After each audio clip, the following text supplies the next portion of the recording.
Hello everyone and welcome back to Lucky Loaders 15, where I'll be giving you 4 selections for tomorrow's racing. Now before we get stuck into them, I quickly just want to reflect on how our tips performed today.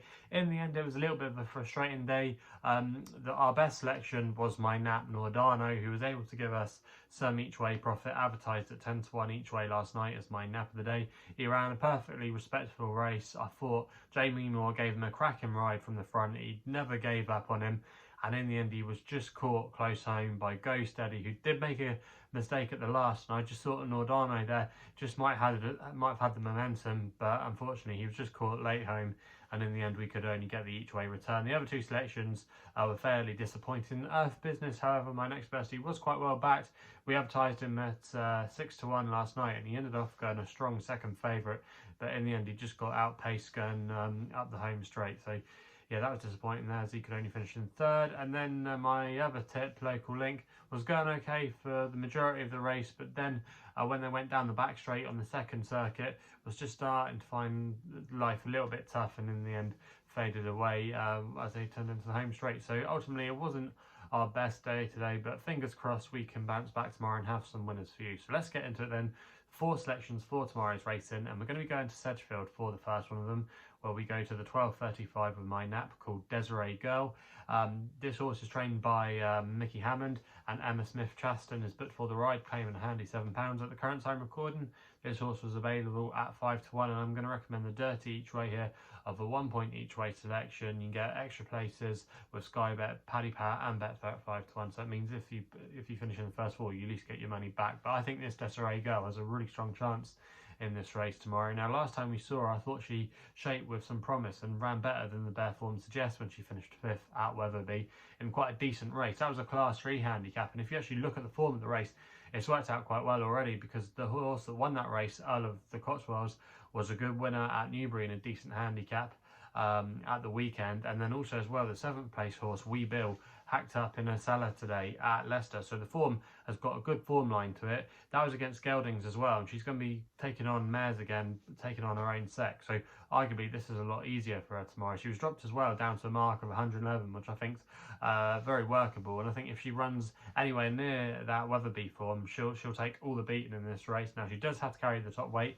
but Emma Smith-Chaston will take £7 off. And also as well, she's returning to the scene of her last win, which came over the course and distance when she was previously trained by Phil Kirby. When she was trained by Phil Kirby, she was actually campaigned in Patent Company races. I think she might have even ran at the Cheltenham Festival. But this is definitely her easiest race for some time, and she's clear on ratings. Like I say, if she runs anywhere near her rating tomorrow, I think she'll take the world of beating.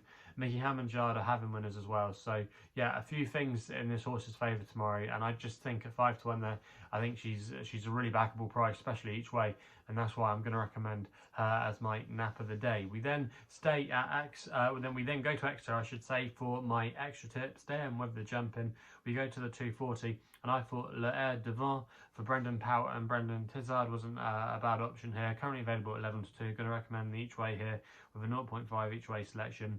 Now this horse, I think, has got quite a good chance off his mark tomorrow for mark of 133. Shaped quite well in the early part of last season. He finished 3rd in a decent race at Chepstow that worked out quite well, and then he won here over 3 miles at this course when he won a novice's chase in quite determined fashion. You then thought he was going to go on to bigger and better things, but I just think it was part of the fact that Tizard's stable weren't firing last year, and then his efforts after that were disappointing. But obviously with the stable going along in a lot better form, I just think this horse has got a good chance tomorrow. We know he should be staying on strongly at the end, or still hopefully be finding if he's fresh and fit enough, which I think he will. The Tizards were in good form today. They had a couple of winners at Wincanton, so the yard continuing to go well. I think with the conditions in his favour, the trip should be fine. We know he could have a little bit more scope. Fair mark. A lot of things to like about his chances tomorrow. And for me, I think he'll go very close in that 240 race at Exeter. We then go to the next best of the day, which runs in the 310 at Newcastle with a horse called Soaring. Currently available at time recording at 11 to 2 with William Hill. I'm going to recommend a 1 point win bet here for Shane Gray and Phil Kirby. Now this horse is going to be running in Class 4 company tomorrow, but I have to say that this doesn't look a particularly strong race for a Class 4. He will have to carry top weight. He is rated 72, but like I say, I just don't think this is a particularly strong race. Now, obviously, there are some in here that could still be open to more improvement, but Soaring I thought actually caught the eye. When he was on his stable debut for Philip Kirby. He ran on quite well in the closing stages. Normally he's ridden a little bit more closely to the pace, and I think going up in trip tomorrow to 1 mile 2 could actually suit him. There's actually a lack of pace in here, and he's made the running before or been quite handy. When he won here a few starts ago for Kevin Ryan, he actually beat a horse called Bring It On Boris, who went on to subsequently boost that form. He's only £1 higher here off a mark of 72. On some result form, he's actually still fairly well treated.